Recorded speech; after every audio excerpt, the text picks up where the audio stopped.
विजय लड़की को लेकर एक आंटी के पास पहुंचा और आंटी को मुस्कुराते हुए बोला, आंटी यह है मेरी नई नवेली दुल्हन सुनीता, हमने आज ही शादी की है।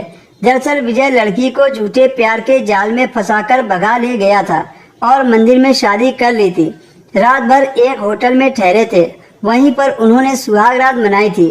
पर अब विजय सुनीता को एक आंटी के पास ले गया था और आंटी से कह रहा था कि कुछ दिन हम यहाँ रुककर हम लोग चले जाएंगे। आंटी ने प्यार से सुनीता को देखा और कहा, तेरी दुल्हन तो बहुत ही खूबसूरत है, जब तक तुम्हारी इच्छा हो यहाँ पर रहो, मैं भला क्यों मना करूँगी। आंटी की प्यार भरी बातें सुनकर सुनीता मुस्कुरा दी।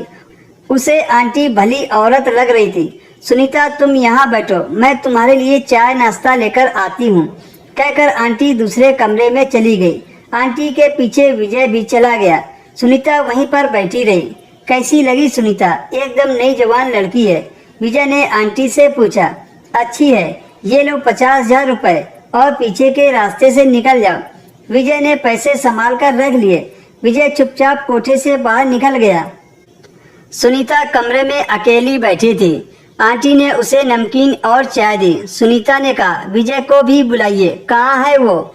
विजय थोड़ी देर में आएगा, तब तक तुम नाश्ता करो, मैंने उसे कुछ काम से बाहर भेजा है, आंटी ने बड़ी सफाई से कहा। सुनीता ने बेमन से नमकीन खाई और चाय पी ली। करीब 2 घंटे सुनीता को बैठे बैठे हो गए, पर विजय नहीं आया तो वह घबराने लगी। तभी आंटी कमरे में आई तो सुनीता ने आंटी से फिर पूछा, विजय अभी तक नहीं आया है, वह कहाँ है? आंटी ने बड़ी बेरहमी से बोला, अब वो कभी नहीं आएगा, वो तुझे बेचकर चला गया है। सुनीता आंटी के मुंह से यह बात सुनकर हैरान रह गई। विजय इतना बड़ा धोखेबाज निकला, कहकर उसकी आंखों में आंसू छलक आए। अब रोने से कुछ नहीं होगा, कोठे पर ग्राहकों की लाइन लगी है, तुम्हें उनको खुश करना होगा, आंटी ने आंखें तरेर करके कहा और आवाज लगाई। एक आदमी आया। आंटी ने कहा, यह सुनीता है, कोठे पर नहीं आई है, कोठे के सारे कायदे कानून इसे समझा दो, कहकर आंटी बाहर चली गई। लड़कियां ग्राहकों को खुश करने के गुण सुनीता को सिखाने लगी। वे सुनीता को कोठे के कायदे सिखाकर अपने धंधे में लग गई। सुनीता डरी सहमी एक कमरे में बैठी थी। वह किसी चिड़िया की तरह एक पिंजरे में कैद हो गई थी।